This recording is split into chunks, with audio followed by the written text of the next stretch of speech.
中的光点燃了梦魇，站在天端俯瞰着世界无边无边。 Selamat datang di channel hiburan netizen. Mari kita lanjutkan part berikutnya dari cerita novel Donghua Battle Through the Heavens. Ini hanyalah full spoiler. Tanpa banyak kata demi menghemat kuota, segera kita mulai isi ceritanya. Waktu berlalu begitu musim semi berlalu dan musim gugur tiba. Tanpa ada yang menyadarinya, 1 tahun telah berlalu sejak pertempuran yang menggetarkan jiwa itu terjadi di dalam Inner Academy. Selama 1 tahun ini, Akademi Batin, yang pada dasarnya telah berubah menjadi reruntuhan selama pertempuran besar saat itu, benar-benar berubah. Dalam 1 tahun, ada siswa lama yang telah pergi dan lebih banyak siswa baru yang telah tiba.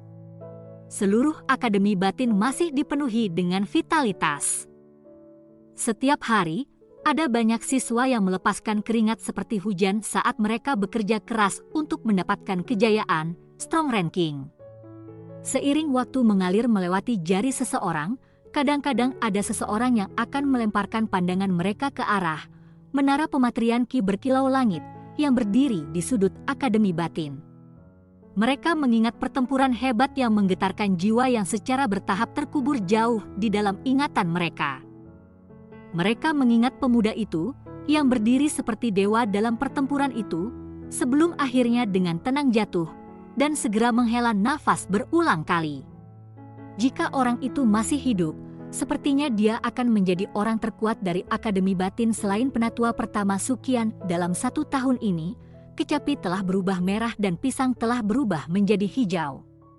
Selama 1 tahun ini, kecepatan di mana Akademi Batin menyerap siswa baru menjadi jauh lebih cepat daripada tahun-tahun sebelumnya. Mungkin karena niat mereka untuk meningkatkan daya saing. Selain itu, karena peningkatan jumlah orang berbagai jenis fraksi kecil juga telah mulai berulang kali muncul seperti rebung setelah hujan musim semi. Akademi Batin adalah tempat yang tidak pernah kekurangan jenius. Oleh karena itu, dalam waktu 1 tahun, ada cukup banyak fraksi mahasiswa baru yang berdiri dan merangsek ke peringkat fraksi teratas dalam Akademi Batin. Murid baru dengan mudah sombong. Kesombongan ini dibesarkan sampai menjadi lebih intens terutama setelah mereka memperoleh beberapa hasil. Namun, tidak peduli seberapa liar dan arogan fraksi mahasiswa baru, mereka masih tidak memiliki keberanian sedikit pun untuk memprovokasi sebuah fraksi yang saat ini telah tumbuh menjadi makhluk besar. Meskipun mereka tahu bahwa fraksi ini paling banyak didirikan di dalam Akademi Batin selama 2 tahun, kekuatannya cukup untuk memandang rendah seluruh Akademi Batin. Reputasi seperti itu adalah sesuatu yang menyebabkan beberapa orang di tingkat penatua dalam Akademi Batin memberikannya pandangan sekilas. Namun, mereka tidak menemukannya mengejutkan. Ini karena fraksi ini disebut Panget. Pendirinya adalah pemuda yang telah menyelamatkan seluruh Akademi Batin saat itu. Namanya adalah sesuatu yang sangat akrab di mulut semua orang, bahkan sampai sekarang, dia adalah Xiaoyan. Sementara waktu mengalir di dunia luar yang hidup dan indah, waktu tampaknya tetap diam di dunia magma jauh di bawah tanah. Siapa yang akan peduli tentang aliran waktu di tempat tak bernyawa ini? Tentu saja, sepertinya ada pengecualian.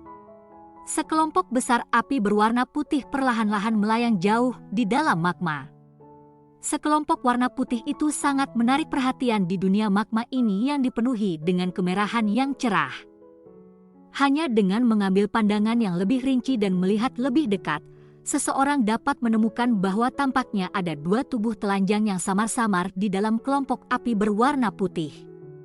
Namun, kedua badan ini sangat tenang. Cara mereka yang tak bergerak memberi mereka penampilan mayat. Tidak ada konsep waktu dalam dunia magma. Kelompok api ini tampaknya melayang tanpa tujuan sampai mencapai tujuannya. Meskipun merasakan bahwa targetnya kali ini sulit untuk dikunyah, itu sangat sabar. 1 tahun hanyalah sesuatu yang lewat seperti jentikan jari dalam pendapatnya. Ini adalah ruang hitam yang benar-benar gelap. kegelapan itu sangat murni dan tidak memiliki benang cahaya sedikit pun. Kesadaran yang murni tampak berjalan sambil berjalan perlahan-lahan mengalir di dalamnya. Tidak ada titik awal dan tidak ada tujuan, tidak ada yang tahu berapa lama dia hanyut dalam kegelapan. Mungkin itu setahun, mungkin beberapa dekade. Tidak ada yang tahu dengan jelas. Namun, pada saat tertentu di kejauhan, cahaya samar berwarna hijau tiba-tiba muncul di dunia hitam. Dipimpin oleh lampu hijau, kesadaran kacau yang melayang tampak seperti Catkins karena perlahan-lahan melayang lebih dekat. Hanya ketika kesadaran kacau mendekati cahaya berwarna hijau yang samar-samar, ia menyadari bahwa cahaya itu adalah api berwarna hijau yang berkedip-kedip berulang kali. Api itu tidak terlalu besar, tetapi memancarkan perasaan hangat yang menyusupi jiwa. Disinari oleh cahaya hangat itu, kesadaran yang kacau balau perlahan-lahan terbangunkan. Semburan ingatan dengan cepat muncul, menyebabkan kesadaran untuk akhirnya menemukan sesuatu yang semula miliknya. Saya masih hidup. Suara gumaman yang sangat samar dengan tenang terdengar di dunia hitam gelap ini.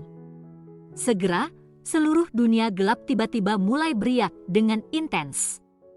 Tiba-tiba, beberapa benang cahaya menembus kegelapan dan terpancar pada kesadaran itu, menyebabkan dia perlahan membuka matanya. Pemuda yang seperti mayat yang hanyut dalam api tiba-tiba menggerakkan jarinya.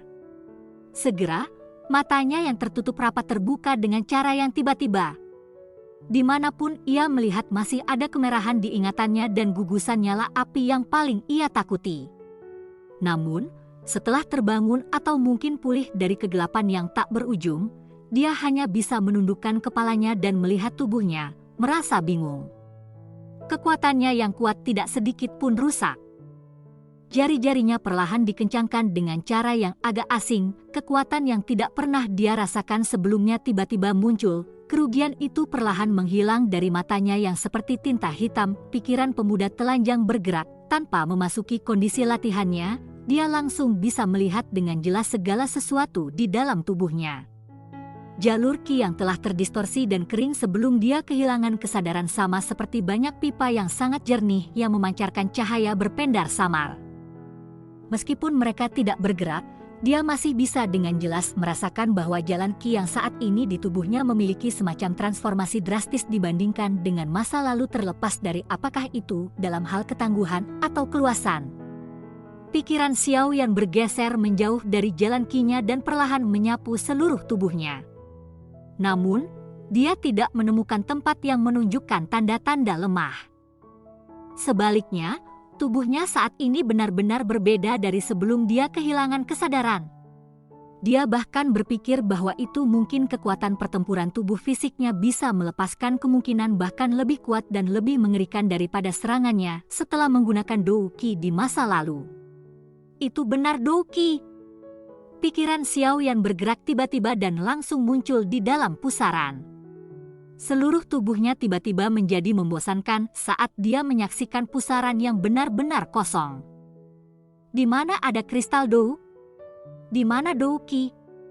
Wajahnya yang baru saja mendapatkan kembali warna darah merah yang mulus sekali lagi menjadi putih pucat.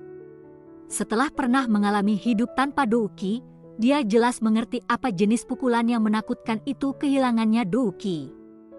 Pada saat pikiran Xiao yang sedang dalam kesurupan karena menghilangnya Douqi-nya, suara gemuruh tiba-tiba keluar dari dalam tubuhnya. Dia segera sangat terkejut melihat Douqi yang kuat seperti banjir tiba-tiba melonjak keluar dari setiap bagian tubuhnya sebelum mengalir ke kipat yang mirip kristal. Vena yang jernih dan hampir transparan tampaknya telah lama membangun bendungan, memungkinkan Douqi bergelombang untuk mengalir dan mengisinya. Vena menyusut dan mengembang, memancarkan semacam teriakan gembira yang tidak bisa didengar. Ini Douqi. Xiao Yan tercengang saat dia fokus pada Douqi yang melonjak seperti banjir. Dia jelas merasa ini Douqi muncul untuk melonjak keluar dari seluruh tubuhnya. Itu berbeda dari masa lalu di mana itu akan muncul hanya setelah rotasi pusaran. Pria muda itu mengedipkan matanya. Setelah memulihkan kewaspadaannya, dia sepertinya pingsan memahami sesuatu. pikirannya mengundurkan diri dari tubuhnya. Dia perlahan-lahan menyebarkan telapak tangannya sebelum tiba-tiba mengencangkannya. Ketika dia mengatupkan telapak tangannya, ruang di depannya tiba-tiba berfluktuasi. Sekelompok energi merah berapi-api muncul dengan cara yang aneh sebelum muncul di telapak tangannya. Cahaya yang tidak biasa berkedip di mata hitam gelap pria muda itu. Setelah itu, ia menyebarkan energi di telapak tangannya dan bahunya bergetar dengan lembut. Do Qi tiba-tiba melonjak di dalam tubuhnya sebelum akhirnya mengikuti rute vena yang aneh dan datang melonjak keluar dari punggungnya. Peng! Sayap api berwarna hijau tiba-tiba tertembak keluar dari punggungnya. Mereka memiliki busur yang lebih dari 10 kaki dalam radius dan muncul seperti sayap phoenix, tampak cantik dan menakjubkan. Perubahan Do Qi menjadi sayap, Xiao Yan memiringkan kepalanya sedikit. Matanya mempelajari sayap api berwarna hijau yang melebar dedir dari punggungnya. Dia tidak menggunakan teknik terbang apapun atau dia juga tidak menggunakan teknik rahasia apapun. Selain itu, dia tidak perlu meminjam kekuatan siapapun. Dia benar-benar mengandalkan dirinya sendiri untuk menampilkan transformasi Do Qi ini menjadi sayap. Ekspresinya tampak agak linglung. Api hijau bersinar di wajahnya yang halus dan tampan, yang saat ini ditampilkan sebagai kedewasaan tambahan. Dengan segera, sebuah lengkungan diam-diam menyebar dari sudut mulutnya. Dia jelas mengerti apa yang bisa sepenuhnya mengandalkan kekuatannya untuk mengubah Do Qi menjadi sayap berarti. Itu menunjukkan bahwa mulai sekarang, Xiao Yan benar-benar melangkah ke kelas yang kuat di benua itu. Guru, sepertinya takdir telah memutuskan kita sebagai guru dan murid. Xiao Yan merendahkan kepalanya dan menggosok cincin hitam gelap di jarinya saat dia dengan lembut tertawa. Tatapan Xiao Yan melayang di jari-jarinya sebelum tangannya tiba-tiba terhenti.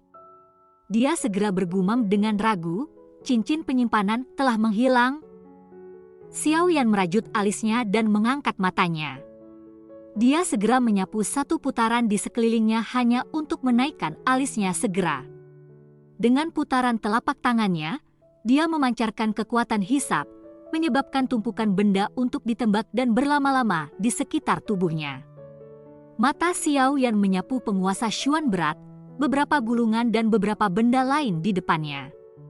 Dia menyadari bahwa semua pil obat dan bahan obat dalam cincin penyimpanan sepertinya telah menghilang.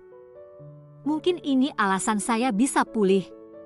Xiao Yan berpikir keras. Ini karena dia menemukan bahwa lotus hijau yang ada di bawahnya juga telah lenyap. Sepertinya hal-hal yang hilang ini ada hubungannya dengan kesembuhannya. Xiao Yan sementara tidak terganggu oleh semua hal ini. Dia melemparkan pandangannya ke sisi lain. Di tempat itu, kecantikan menyihir yang benar-benar telanjang menutup matanya. Ular dan jiwa manusia di atas kepalanya sudah sebagian besar bergabung pada saat ini. Tampaknya diberi sedikit lebih banyak waktu, dia akan dapat sepenuhnya menggabungkan roh dan menempati tubuh ini. Sepertinya Queen Medusa telah unggul dalam penggabungan roh ini. Namun, mereka awalnya satu. Heaven Swallowing Python lahir karena dia saat dia hidup karena Heaven Swallowing Python. Xiao Yan merasa ragu ketika dia melihat penggabungan Ratu Medusa yang sangat halus. Akhirnya, dia meninggalkan pemikiran itu. Wanita ini mungkin temperamental tetapi dia mungkin bisa membantunya di masa depan. Jika itu di masa lalu, Xiao Yan secara alami akan sangat takut padanya ketika Yao Lao jatuh tertidur.